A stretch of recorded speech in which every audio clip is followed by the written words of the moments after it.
Hello, welcome to History 1301. This is U.S. history up to 1877.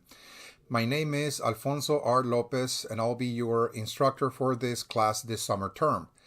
Now, what we're going to be doing in this video presentation is to go over the syllabus and explain it section by section, and in that way, the students are going to learn how to navigate the Blackboard Ultra interface. This is the new platform that we're using starting this summer, 2025.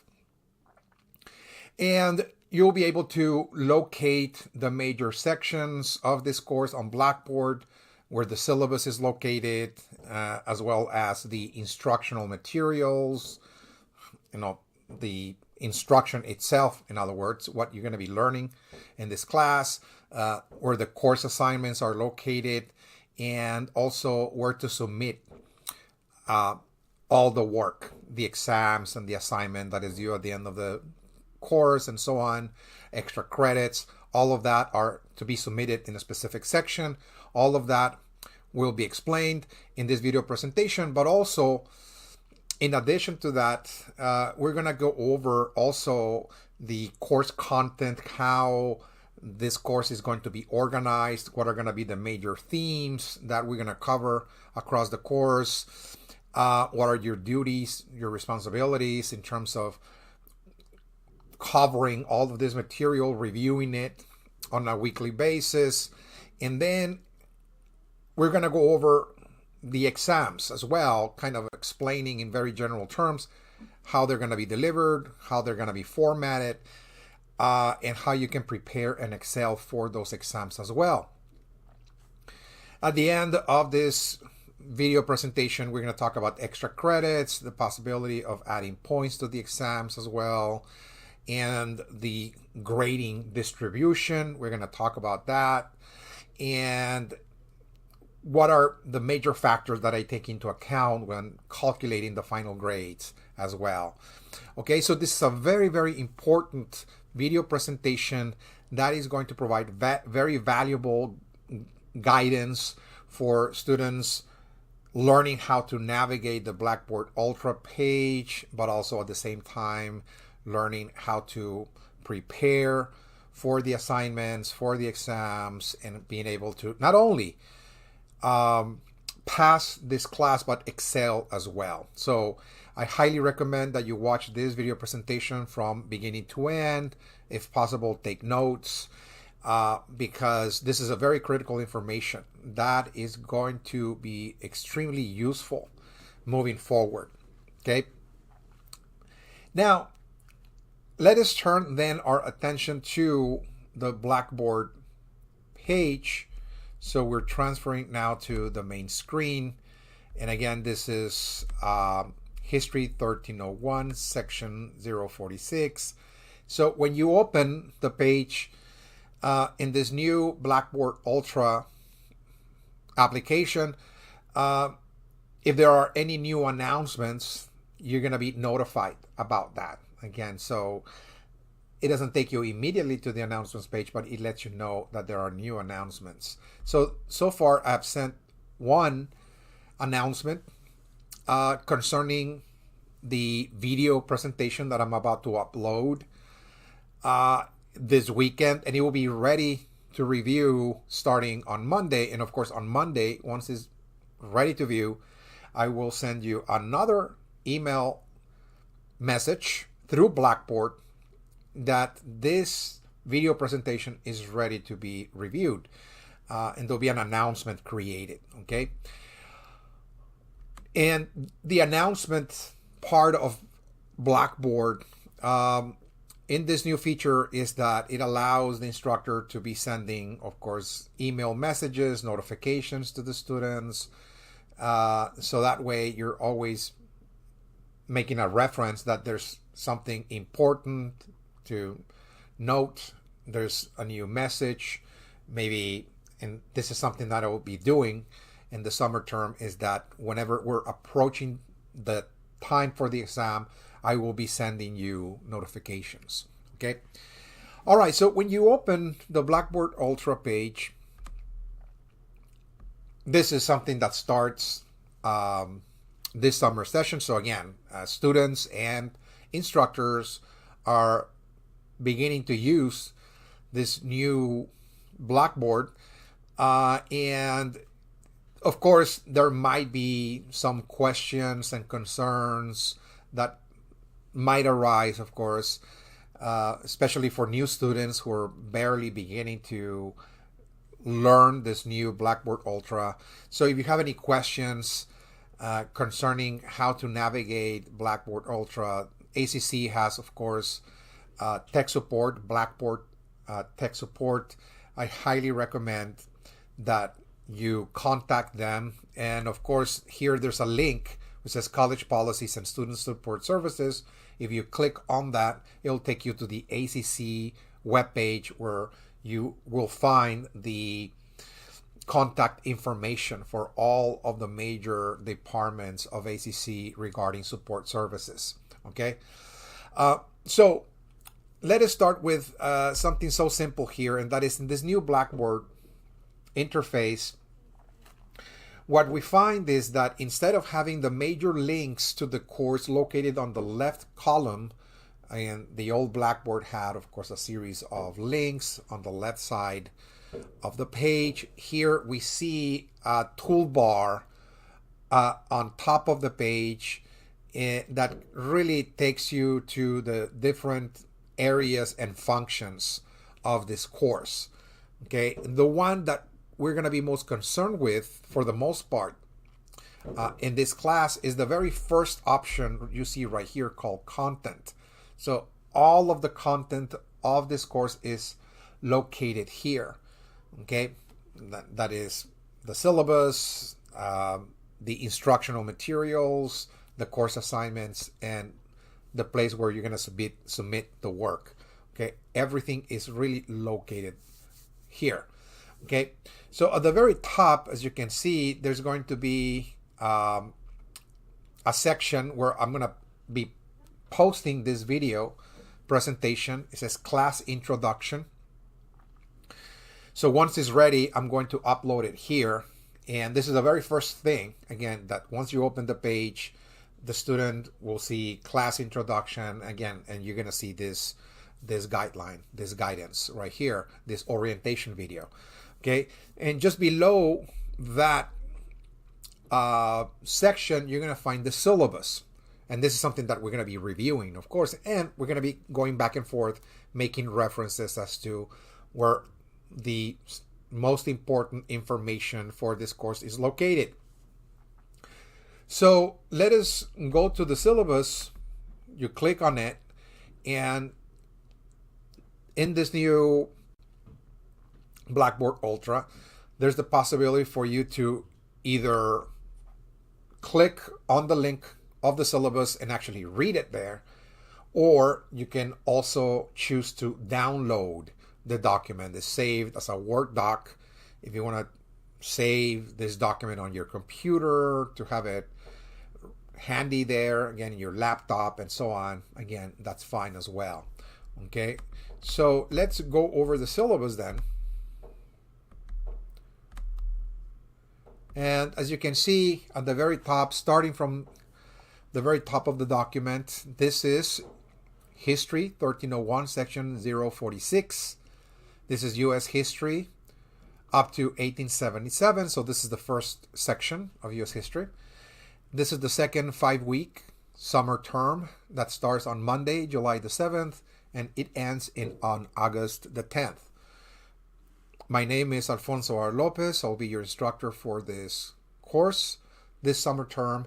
And the fastest and easiest way to reach me is via email. I mean, of course, you can select, if you will, sending a message through Blackboard, but although that is, of course, possible, I highly recommend using the email system instead, because it is easier for me to be notified. I'm checking my email on a daily basis, and it is very easy to respond as well.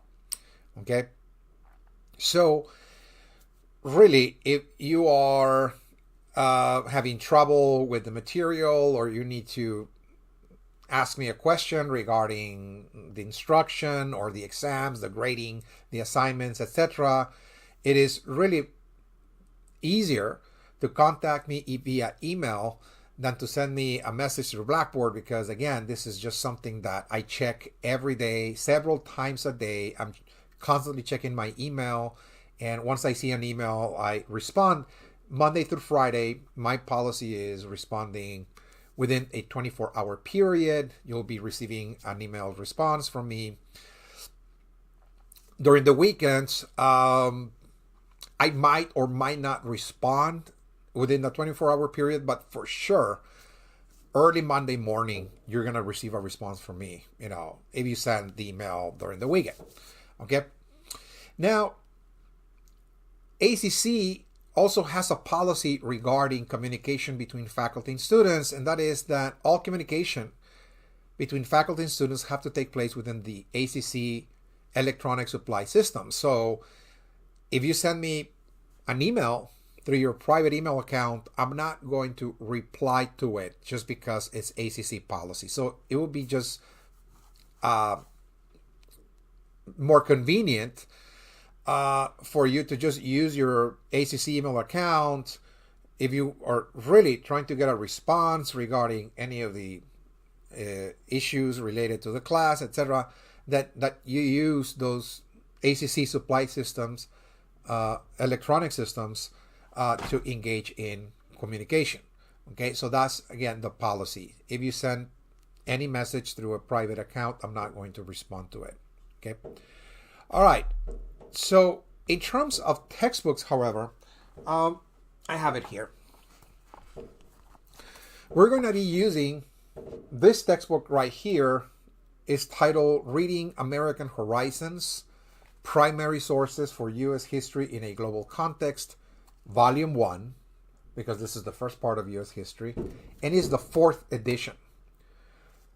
Please try getting the 4th edition and not earlier ones, just because for this class, this specific text is going to be used to complete the only course assignment that is due at the end of the term, August the 4th. You're supposed to complete an assignment based on this textbook. So the documents that I've selected for this assignment only appear on the 4th edition. So if you're getting the 3rd or the 2nd edition, the documents don't match. They vary, of course. So you're not going to be able to complete it. In other words, you might find maybe a handful, maybe 2 or 3, but not the rest. Okay. This book, new, cost no more than $30. I think it's $28 or $25, around that range. New, of course, you can buy it used for $10, $12, maybe $15 at max. And as far as I know, this book is sold at the ACC Highland Campus bookstores. That is for sure the one that carries this textbook. I've consulted with the other campuses, and this is the only one that actually seems to carry this textbook. Okay. My recommendation is to buy this book as soon as possible, and I mean within the next, starting July 7th, within the next maybe 7 to 10 days at max, just because the ACC bookstores usually have a policy of returning unsold copies at midpoint of the term, assuming that, well, if by now the student did not come to buy the book, is because maybe they bought it somewhere else or they don't need it for some reason. Okay. And so they start returning those unsold copies back to the vendor. And by the time the student shows up late semester trying to buy the book, they're out of stock. Again, this has been a recurring pattern, semester after semester. So please don't wait, don't delay getting this book, because, well, you need time to complete the assignment, but also you want to make sure you are getting a hold of this book early enough to complete the assignment and not be scrambling again at the very end of the term to get the book and then trying to just read all the documents and answer all the questions in a couple of days. Again, you can also buy this book from an online vendor. I think Barnes & Noble and other vendors carries it. You might be lucky of even getting some used ones from used books and so on. That's fine. Just make sure you're getting the 4th edition. We're going to be talking, of course, about the course assignment. Once we get to that point, we're going to be discussing that. All right. Now, this is an online course that will be delivered through an asynchronous format, which means that there will be no designated class meetings for real-time instruction or student interaction. Okay, so it is very flexible because it allows students to tailor their own schedules. The material is already posted on Blackboard. We're going to be discussing that in just a few moments, where the instructional material is located, what is the method of instruction, how you're going to be learning it, etc., all of that. So it is a summer course that pretty much compresses all the information that students usually learn in a 16-week regular semester, and everything is being delivered in a very intense way in a 5-week period. So, of course, although it is very flexible in that you can tailor your own schedule and so on, it is also very important to discipline yourself, to set some time aside, if you can, maybe on a daily basis, just to have enough time to review portions of this material so you don't fall behind, because you want to avoid accumulating and piling up so much material. So if you just postpone it for the following week, it will be just monumental. It's too much to review, to catch up, and this is going to be, of course, not necessarily an impossible mission, but it's very straining. It's very, very, very demanding, and it can be also very overwhelming. So it is flexible, but it is recommended to keep a certain pace and rhythm on a daily basis, okay? All right, so the course description, in other words, what we're going to be covering in this course across those 5 weeks of the summer term. Okay, so this is the first part of U.S. history.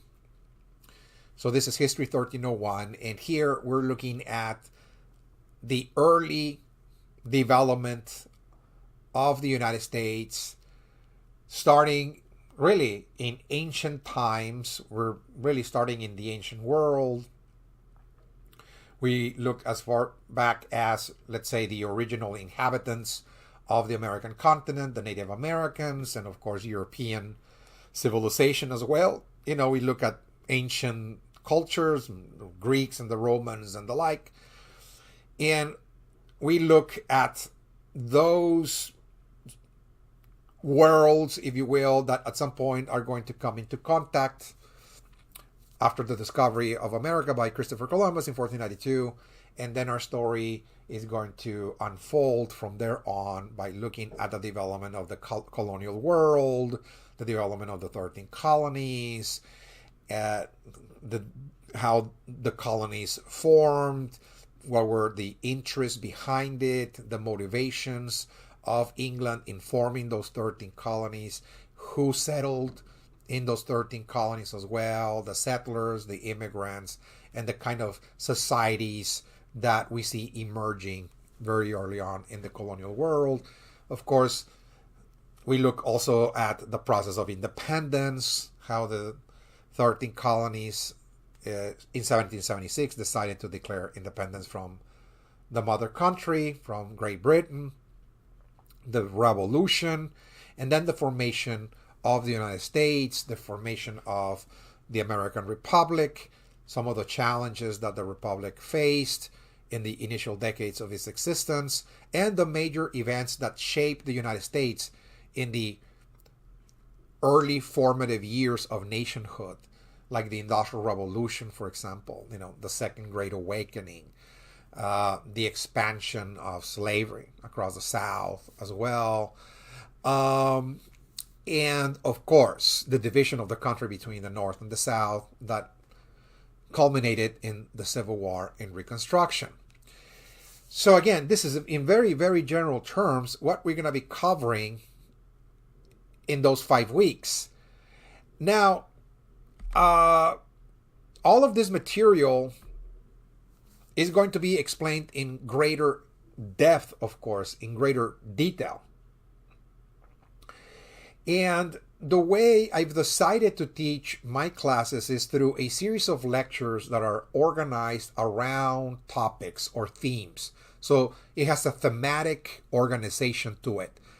My lectures are not provided, they're not given randomly, they're not also necessarily following a chronological system in which I'm just kind of assessing year by year what is transpiring. Those are different ways, of course, of teaching courses. Every professor is different. What I've done is that I've selected 9 specific themes that provide a very good understanding of the different forces that were shaping American history from the ancient world all the way to 1877. And so it's all lecture based, as we'll see. All my classes are lecture based and they have been recorded using the same software I'm using right now. So you'll be able to listen to me. You're able to see the instructor, and also I'm actually presenting on the screen an outline that has the title of the topic that we're covering or the theme, and it has, of course, a certain train of thought, an organization to it. Bullet points, key concepts, ideas, the names of certain individuals, graphs, maps, and the like.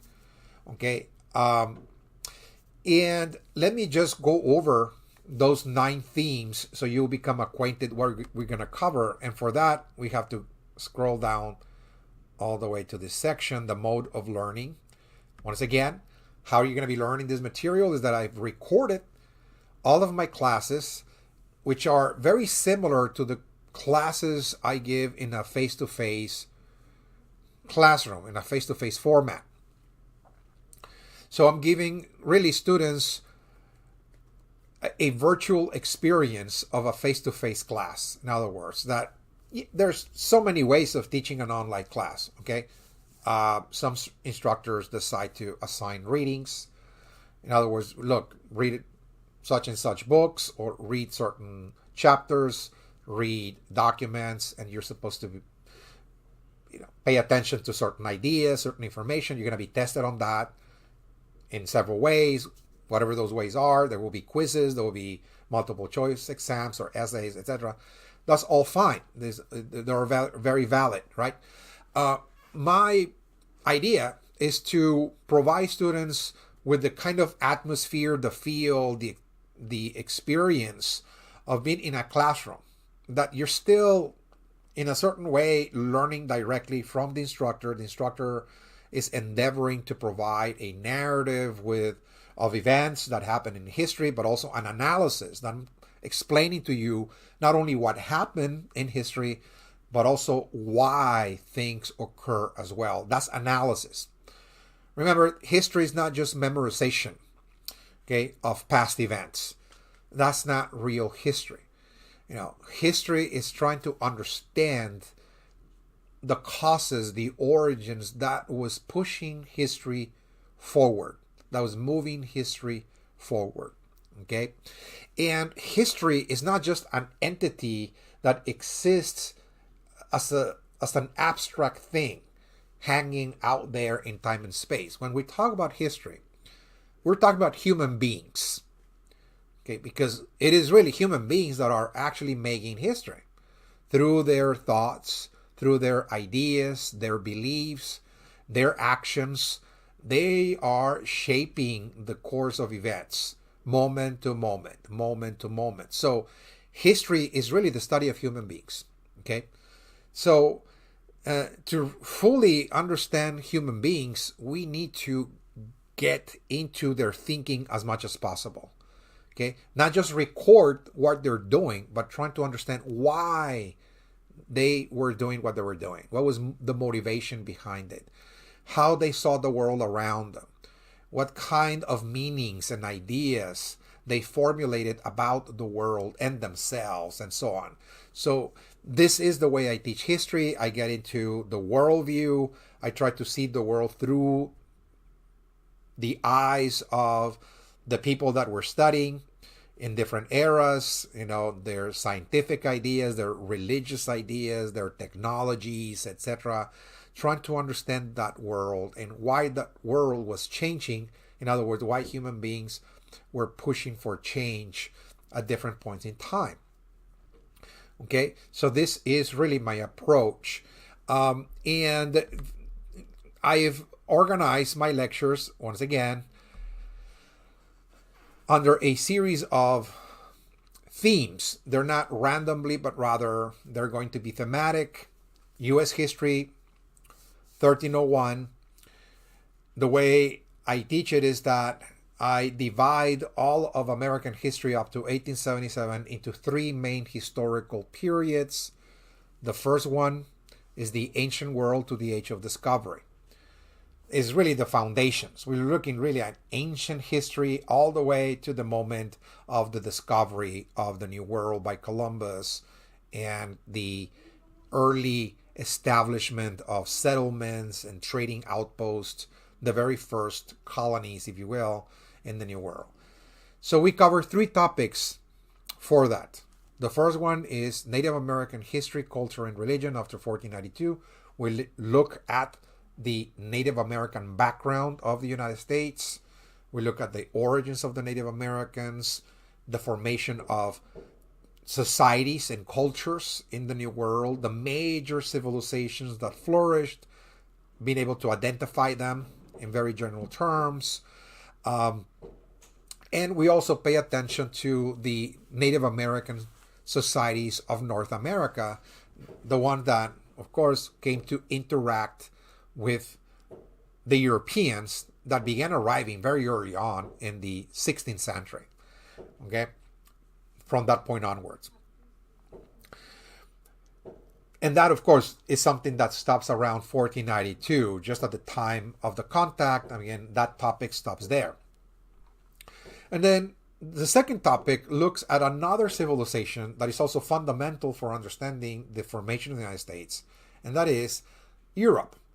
We look at the mother cultures of Europe, the ancient Greeks, the Romans, and then after the fall of the Roman Empire, the formation of a multiplicity of different principalities and kingdoms, the age of feudalism, that kind of shaped, of course, European history moving forward after the fall of the Roman Empire, because some of those kingdoms, some of those feudal kingdoms, are going to be critical in the age of discovery and the age of conquest and colonization. We're talking about mainly Portugal, Spain, France, England, and Holland. Again, there will be a series of kingdoms, particularly in Western Europe, that are going to be moving outward into the world.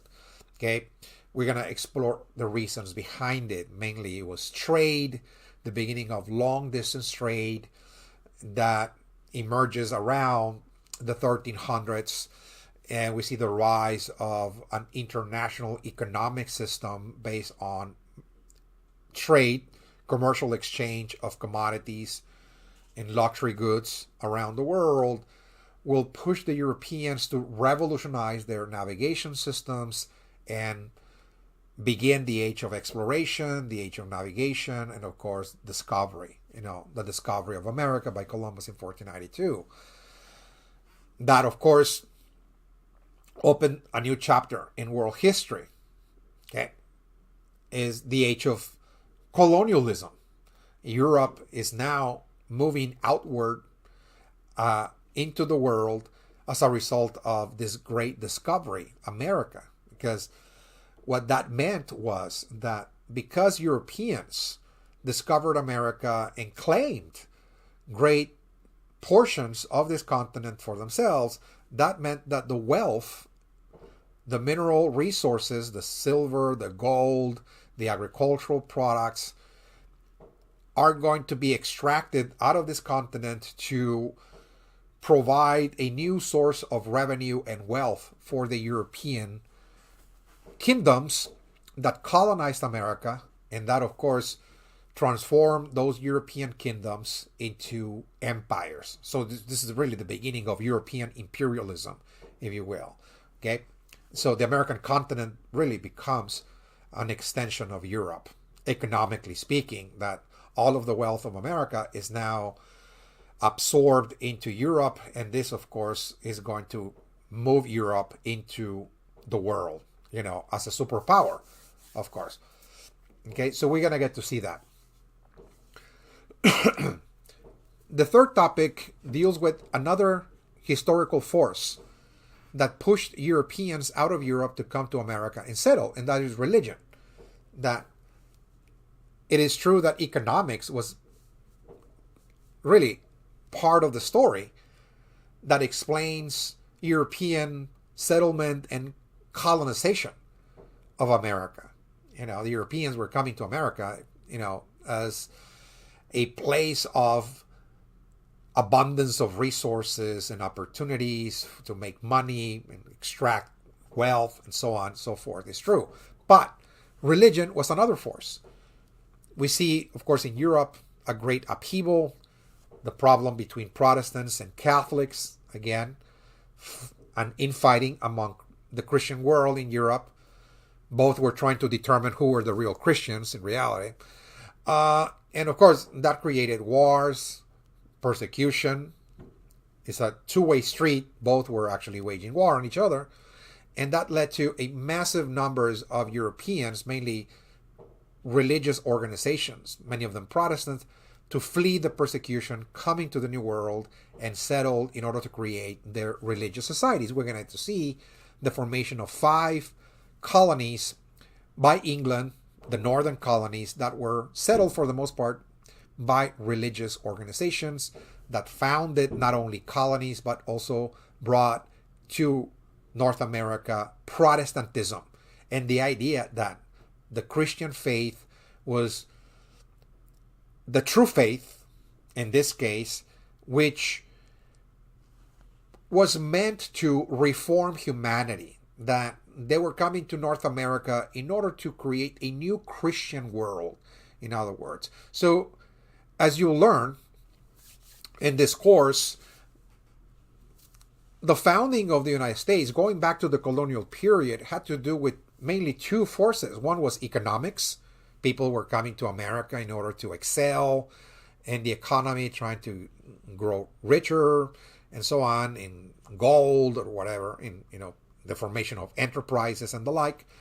But the founding of the United States also was based on religious ideas as well, mainly Christians believing that they were coming to North America because this was a promised land, a new Garden of Eden in which they were going to really reset humanity in a more Christian way, if you will. So economics and Christianity, again, are really essential ingredients in the founding of the country.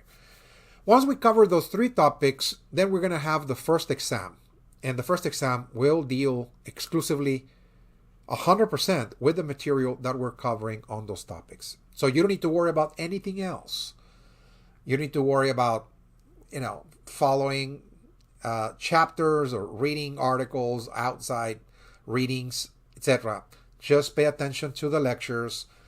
Take notes on that material because the tests, the exams are going to be based exclusively on that information.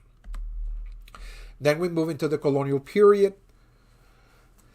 And this is the colonial period itself. It's not really the settlement of the New World, but rather the formation of the colonies and how those colonies were really evolving over time, from the founding all the way to the end of the colonial period, which was marked by the American Revolution.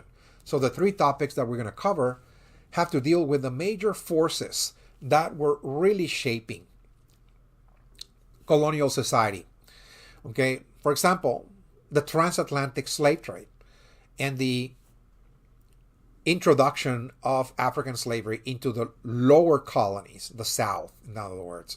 Okay, so this is going to be very, very crucial because I already mentioned in the third topic, what happens is that the upper colonies, mainly New England, Pennsylvania, for instance, were settled by religious communities.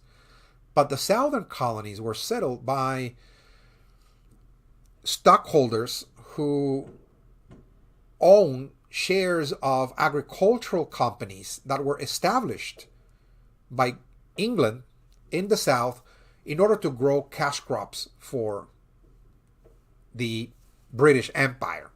You know, things like tobacco and rice and indigo, for instance, cotton.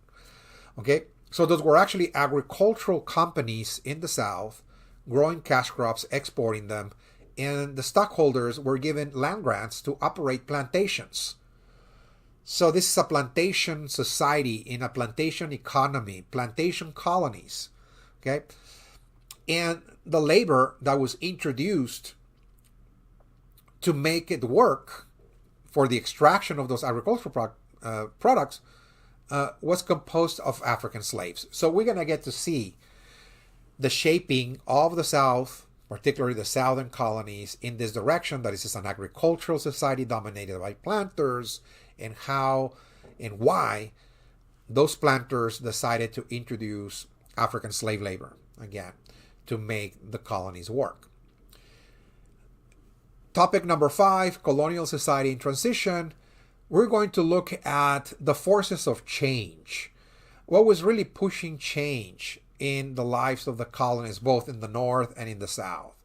Again, there are many forces that were pushing change. The religious societies of the North were changing as a result, among other things, of territorial growth and expansion, the creation of more and more economic opportunities in the upper colonies, and of course that changed the whole culture, the landscape, of those religious societies, becoming more and more materialistic and less concerned with spiritual matters, of course, and of course the scientific revolution, the coming of a new science that was more concerned with the material world. Okay, so all of that, of course, caused reactions among those religious colonies, and we're going to get to see how those very conservative societies that were founded by religious organizations were dealing with change, the coming of a materialistic age, the coming of science, the coming of rational thought, for instance. And we're going to get to see, of course, different ways that they were attempting to cope with the change. We see the Salem witch trials, persecution, again, of dissidents and nonconformists and so on. And of course, the First Great Awakening. There was going to be a religious revival, an attempt to revive religion, in the lives of the colonists. We also see immigration, how the colonies were becoming more of a melting pot. They ceased to be, strictly speaking, English Protestant colonies. As we move into the 18th century, the 1700s, we see more and more immigration coming from Europe, Scottish, Irish. We see Germans coming in great numbers, again, to the colonies. And this is going to change, of course. That character, English Protestantism, will no longer be, the dominant culture. And we're going to see the kind of interactions that the colonists had, of course, with other groups, whether with the African slaves or with the Native Americans. We're going to examine all of that very fully in this topic. The sixth topic is going to be the American Revolution, the independence movement, we're going to get to assess the reasons why the 13 colonies decided to declare independence from the mother country. This is going to be a very in-depth analysis of the American Revolution and the outcomes as well. Okay. Once we cover those three topics, then we have our second exam that will cover those three topics. And then the last historical era is the early national period that covers the founding of the United States as an independent nation all the way to the Civil War and Reconstruction, of course. So we cover three topics. The seventh deals with the formation of the United States, the writing of the two constitutions that form the country, the ideas that were used by the framers to create the country, what kind of country they envisioned, what kind of government they created, and so on. And also, once it was created, we're going to get to assess the challenges of this new American Republic, because all countries go through enormous challenges as they're born. They face a lot of problems. Sometimes they're internal, sometimes they're external, and all of that will be assessed in this topic. Okay. The eighth topic covers the Industrial Revolution. Really, it was perhaps the most transformative force of the early 19th century. And, as a matter of fact, it was the most transformative force of the entire 19th century, not just the early 19th century. Okay, this is really giving rise to what historians called industrial America, the birth of this industrial power, industrial nation. Of course, the 19th century was the early formation of that process. So we get to see where the Industrial Revolution was taking place. It was really taking place in the North, in the Northeast, with factories and railroads, industrial plants of different kinds and the like. Railroads, steamboats, canals, capitalism, in other words, wage labor, all of that. And that altered the lives of Americans. Americans were moving into the cities now. They're abandoning the life of the farming, living in nested communities in the countryside, and now there's a gradual movement to the city. So we get to see those changes, those transformations, the rise of big industrial cities and the like. And of course, the South was also impacted by the Industrial Revolution in a way that, on one hand, the South did not industrialize, as you'll learn in this class. It chose not to build factories and so on. But the South decided to grow the cotton that the textile mills in the North required, and also the British mills. It was textile manufacturing. The Industrial Revolution started with textile manufacturing. And so the South is going to start growing the cotton for industries. So it was still a region that was tied to the industrial economy, because it was really producing the raw material for those factories to function. So in doing so, they chose not to industrialize on one hand, but on the other, they chose to expand and consolidate the colonial system of plantation economies. More and more plantations will be grown, and also the massive expansion of slavery as well that came along with it, of course. So slavery will become now deeply entrenched in the South. And there was something, again, that was the unintended consequence of the Industrial Revolution. The Industrial Revolution also caused the massive expansion of slavery, because in the South, there was a growing demand for that labor in order to feed the industries in the North. Again, and of course, the last topic, the Civil War and Reconstruction, deals with the conflict between the North and the South over the economic system that needed to operate in the country. Is it going to be industrial economy, the United States, based on wage labor, or is it going to be agricultural in nature, based on slave labor? And each region has its own elites. We got the manufacturers and the big businesses, the railroad, interest in the North, the industrialists and the banking firms and so on.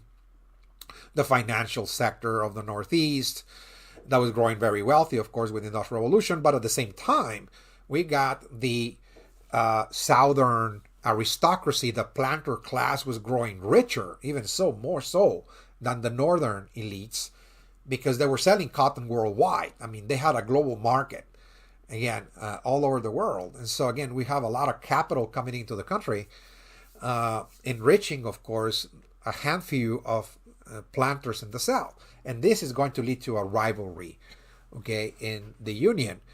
And, of course, the Civil War broke out in 1860 when it was impossible to mediate and compromise the interests of both regions, and that set off the Civil War. We're going to examine that, including the Reconstruction process. After we cover those three topics, then we have the Civil War. Then we have the final exam. After we finish covering the Civil War and Reconstruction, then again we have the final exam. The final exam is not going to be comprehensive. It will only cover the last three topics. Now, all of this material, as I mentioned, is presented to you in recorded video lectures. So let's go to that section where the recorded video lectures are. Again, there's a folder right here titled Instructional Materials. So when you click on that, you will find two folders. One is called the Recorded Video Lectures, and the other one, the Lecture Outlines and Questions. The upper folder contains the videos themselves. There are 9 folders because there are 9 topics, and each folder has 3 videos. Each video spans for about an hour and 20 minutes, which is really the time frame of a face-to-face class. So if you're taking this class in person, you go to class twice a week for an hour and 20 minutes. Okay, so it's very similar. Okay, so each, for example, when you start the history of the Native Americans, you click on it, you're going to find 3 sessions, 3 videos. Every folder has 3 videos, and they have to be watched in that order. You start with the Native Americans, you watch those 3, and then the Europeans, you watch those 3, so on and so forth, again, one by one. Okay. Once again, your responsibility is to watch the videos, take notes as thoroughly as you can, and use that information for the exams. Okay. Now, the other kind of took me out of the class here. In instructional materials, I mentioned that there's another folder, and that is the Lecture Outlines and Questions. What that means is that every topic, like the Native Americans and the European topic and so on, you'll be able to see the lecture outlines on the screen. And so you have access to those outlines. I've actually posted all of my outlines. And at the end of the outlines, I'm giving you a study guide of the questions that you must study regarding the topic. Those are the exact questions that will appear on the exam. Identical. No change. So if you're wondering, okay, look, I reviewed all of the lectures of the Native Americans, so what am I supposed to pay attention to? Well, look at the end of the lecture outline. At the very end, you'll see a study guide or study questions, and I've posted like 4 questions for you to study. Okay, and this is very critical. Okay, that's all of the instructional materials are posted right here. The most important ones are the videos. Once again, I reiterate over and over again that this is all you need in order to not only pass but excel in this course. It's really just the lectures, okay? All right, so let us now look at the exams. And again, this is a very, very critical portion. I want to spend some time, let us just say a few minutes, to explain how the exams are going to be provided, how they're going to be formatted, and what you need to do in order to prepare and excel in those exams. So again, now the exams are not going to be timed. They're not going to be given on a specific day and time, again. But rather, this is more like a writing assignment. Students are given give and take about 10, maybe 11 days to review the lectures and then answer the questions that the exam is presenting, save all of their answers, everything in a single doc, either Word or PDF, and uploaded by the due date. Okay, so this is again open note pretty much. I mean, you have all the material before you are reviewing it, and then you're pretty much going about answering the questions. The exams are formatted identical. The first, second, and final exams. There will be 3 exams. And it's identical format in that it consists of 2 parts. Okay. Part 1, you're supposed to select one topic from a set of 2. So if we may, let us, for example, look at the first exam here.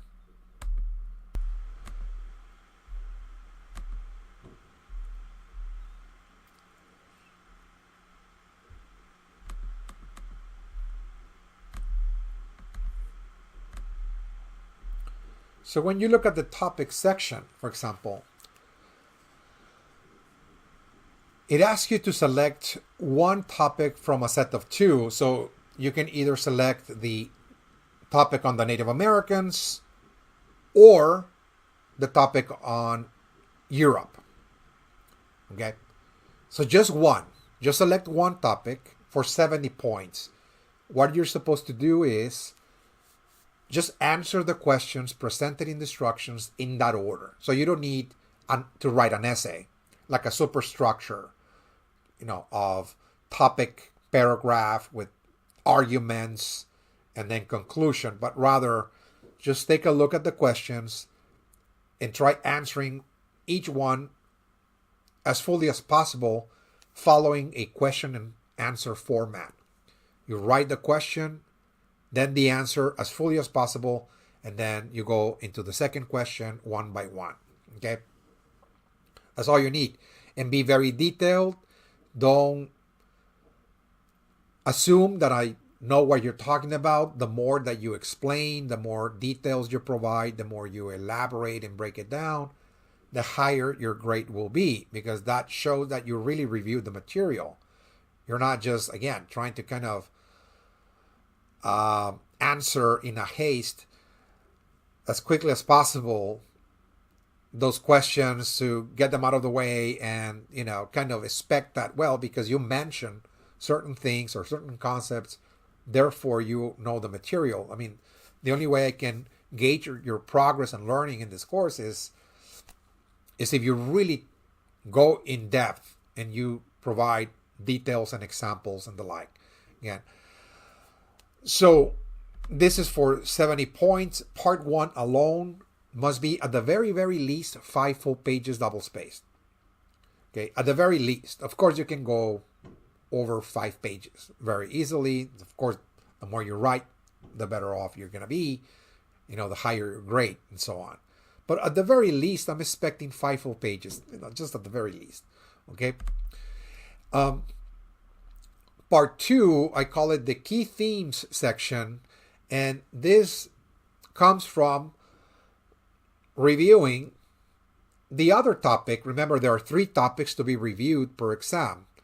So this topic on religion, everybody must do to earn points beyond 70, because the highest you can go in part 1 is 70 points. But you need additional points to get into the B range and A range and so on. So that means you're going to have to review the topic on religion. I presented 6 themes for you to explain very, very fully. And I mean very fully. I mean, you really need to not just identify, you need to describe and explain as fully as possible. Okay, select 3 and write extensive responses on them, not just identification, but rather a full elaboration of that for 30 points. I highly advise you to pay attention to this portion because a lot of students really, at the end of the semester, they're struggling to get to the B range because they excelled in part 1. They earned a 70 in part 1, but they just left part 2 unattended. They barely addressed those terms. They pretty much wrote a handful of lines in each one of those key themes. So, I mean, they couldn't move beyond 75, 76, 78 again. So you really want to spend time, in this topic, reviewing it and, elaborating as fully as possible.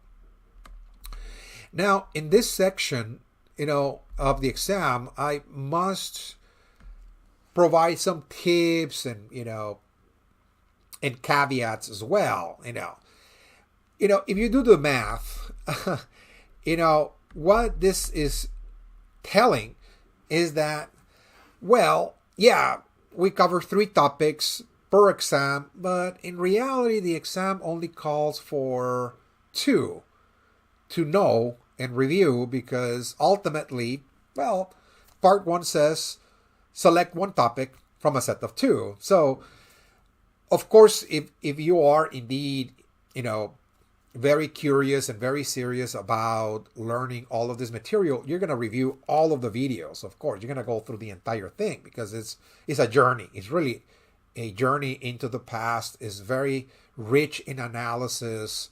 You're going to really come out of this journey with a very, very different mindset. There will be just so many themes looked upon. A lot of analysis. I'm going to include philosophy, psychology. I use a lot of psychoanalysis and the like. I talk about religion, significantly, culture, technology, science, all of that. Okay.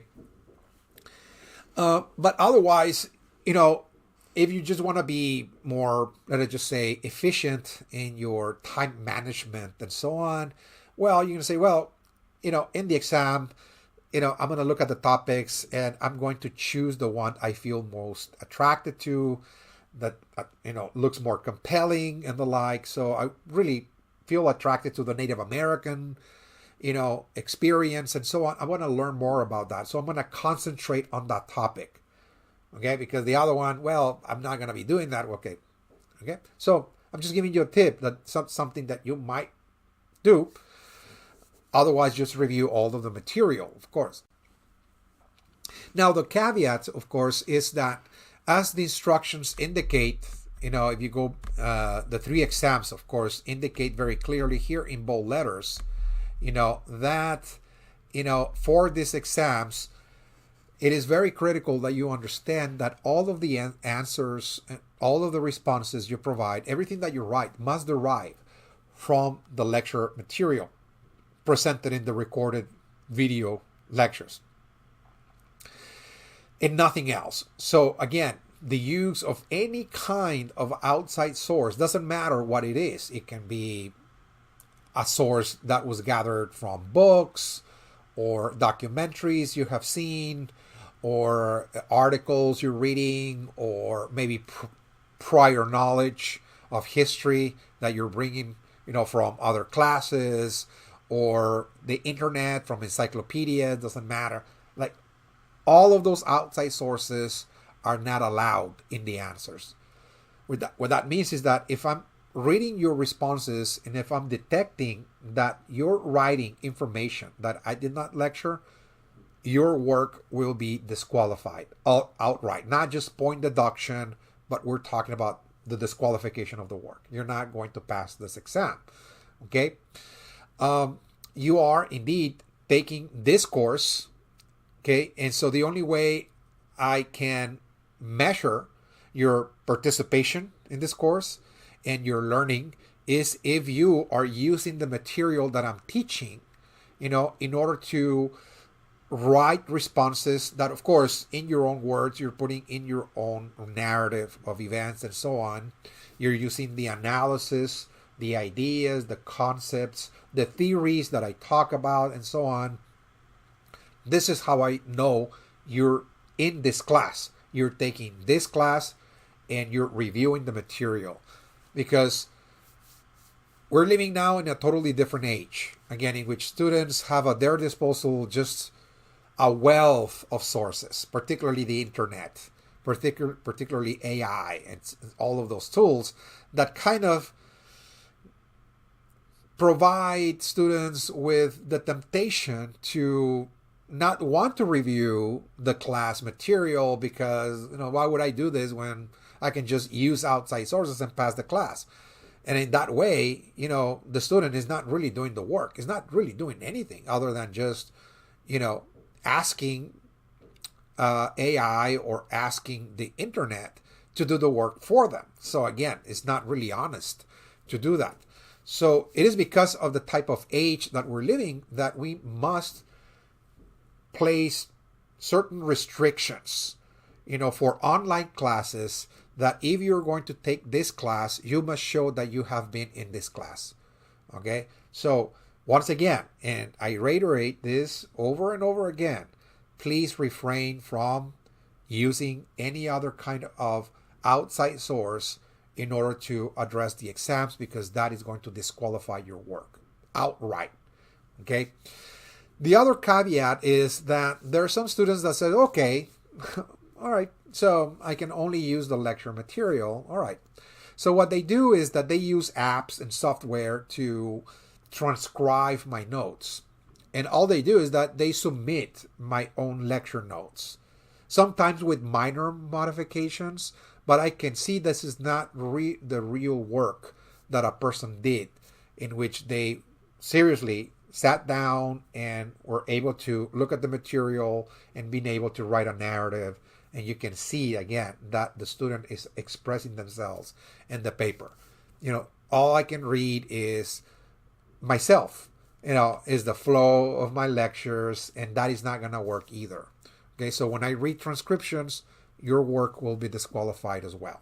Okay, so just avoid falling into those traps at all costs, and just follow the instructions, pass this class, and move forward in your academic journey, because otherwise this is going to hold you down. In other words, you're going to have to retake this course in the future. Again, it's just very inconvenient. Okay. All right, so let us go back to the syllabus. That way we can proceed by looking at other elements of this course. Once again, the exams are going to be formatted exactly the same way. The second and final exams are identical to the first, and they are worth 25% of the grade. Okay. Now, there is the possibility of extra credit assignments to earn points towards the exams. I have uploaded 3 extra credit assignments on Blackboard. They're located under course assignments. Let me go back to course assignments. So if you click on this folder, course assignments, you're going to find that under that folder, all the instructions for the first, second exam, final exam are there. The report, we're going to be talking about the report in just a few moments, but also the extra credit assignments. If you click on that folder, there'll be 3 folders, 3 extra credit assignments, and each folder has the instructions and the article that you need to read. So it entails reading an article and answering some questions on the content of the articles. Okay, if you follow the instructions and you excel in those assignments, you earn up to 10 points towards an exam. Those extra credit assignments are optional. They're not mandatory. There's no penalty for not doing those.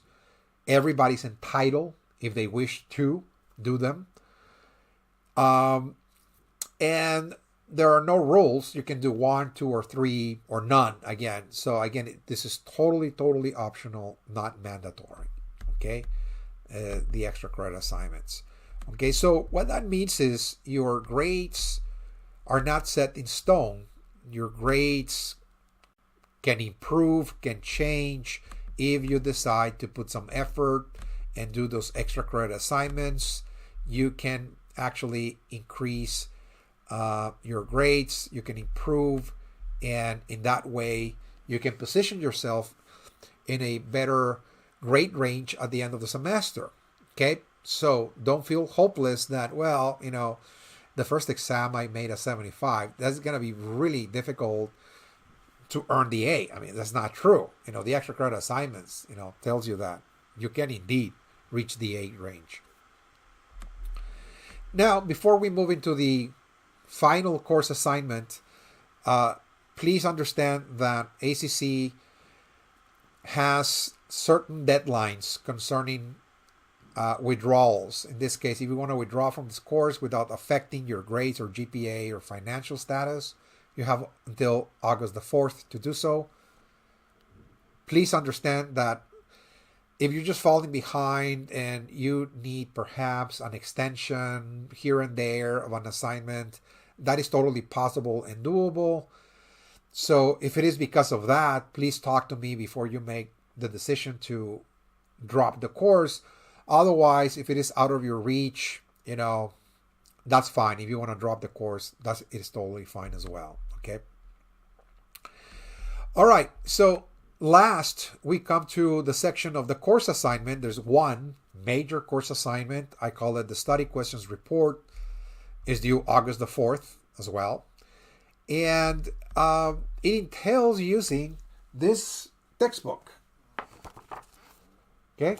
Get the 4th edition, volume 1 of this textbook. It's a booklet, actually, collection of primary sources.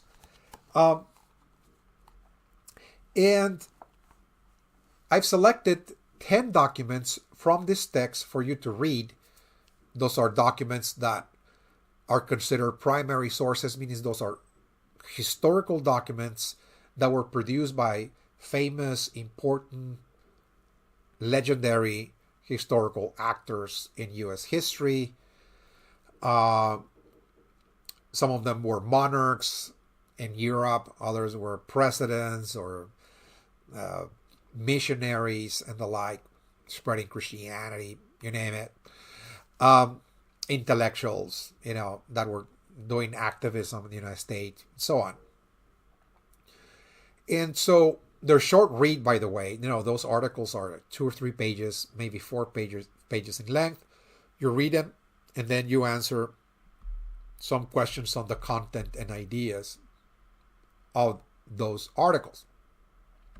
The instructions are listed here in the syllabus. The instructions for the report are also listed under course assignments as well. And it tells you the chapter number, the page number, and the title of the document, and the questions, okay, that you need to answer.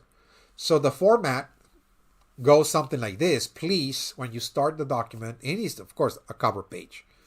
But once you start writing this report, write the title on top. Okay, the title on top, the title of the document, and then question and answer format. Question and answer, question and answer. And ideally, the answers to the questions per document, might be 2 or 3 per document, must comprise 1 full page minimum. 1 full page minimum per document. You move into the second document, you write the title on top, and then question and answer, one by one. So 10 documents means that you'll end up at the end of the day with 10 full pages double spaced. Everything has to be saved in a single document, single file, Word doc, or PDF, and to be uploaded by August the 4th on Blackboard. I'll show you where in just a few moments. Okay, all the work is uploaded in a specific section. So really at the very bottom of that content page.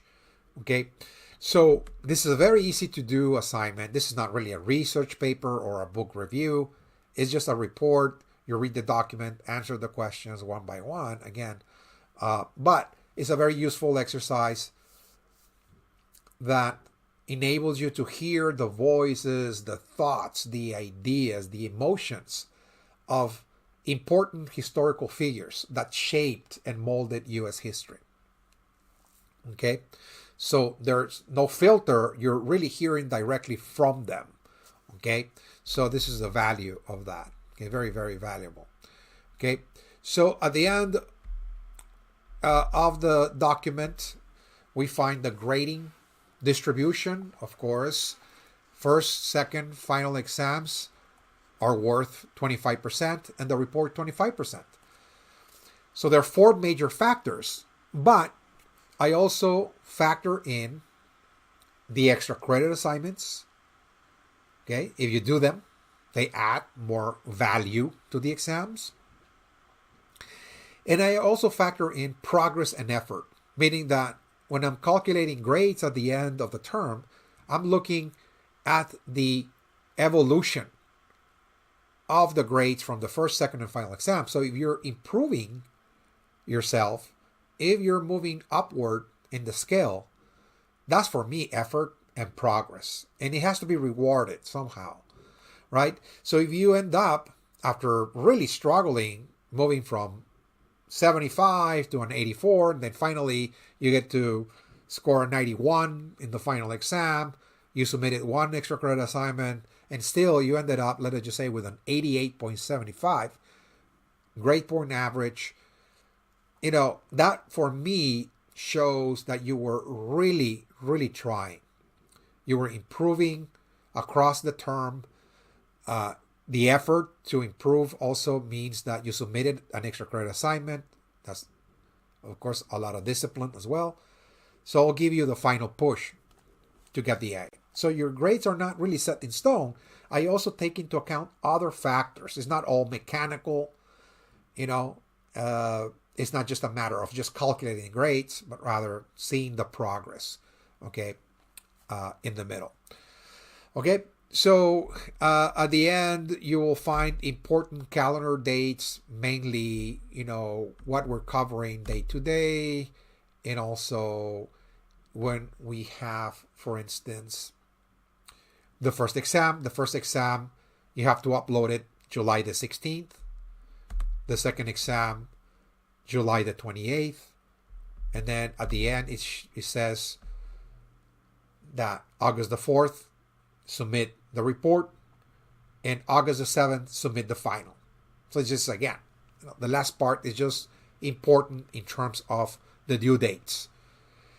Of course, I will be sending announcements, email announcements through Blackboard to let you know that the first exam, for example, July the 16th is coming up. I'll send you the instructions and say, okay, just please upload that exam on July the 16th. A few days before July 28th, I do the same thing with the second exam, and a few days before the final, I'll do the same thing as well. Just to kind of remind you to provide the class with the knowledge that the assignments are important. This is what you're supposed to be turning in, so on and so forth, and the like. Again, critical notifications. Okay, so I hope that this video presentation was useful in identifying the major sectors of Blackboard where the syllabus is located, and the instructional materials, your duties and responsibilities regarding the lectures, how the exams are formatted, what to pay attention to, and the like. Okay. And of course, I told you that I was going to show you at the very end where everything has to be submitted. At the very bottom, you'll find this folder titled Submit Work. You click on it, and it will show you 5 links of all the major assignments, including the extra credits, if you decide to do that, of course. And they're going to take you to the Upload tab. In other words, we're supposed to be uploading the document. Word or PDF. Only those Blackboard can open without any problems. Any other application, there's always an issue. So to avoid any hassles, please save your work in Word or PDF and upload it, again, in this section on Blackboard by the due date. Okay, this is where everything goes. Okay. So I hope that everything was explained as thoroughly and clearly as possible. If you have any questions, please let me know, and I will be responding to your questions. Send me an email. Again, instead of the Blackboard message, send me the email, and I will respond to your emails as soon as possible. Okay. Once again, my name is Alfonso R. Lopez. I'll be your instructor for this history class this summer term, and I'll see you in the first announcement in the first day of class, July the 7th. That's all I have for you, and I'll see you soon. Thank you.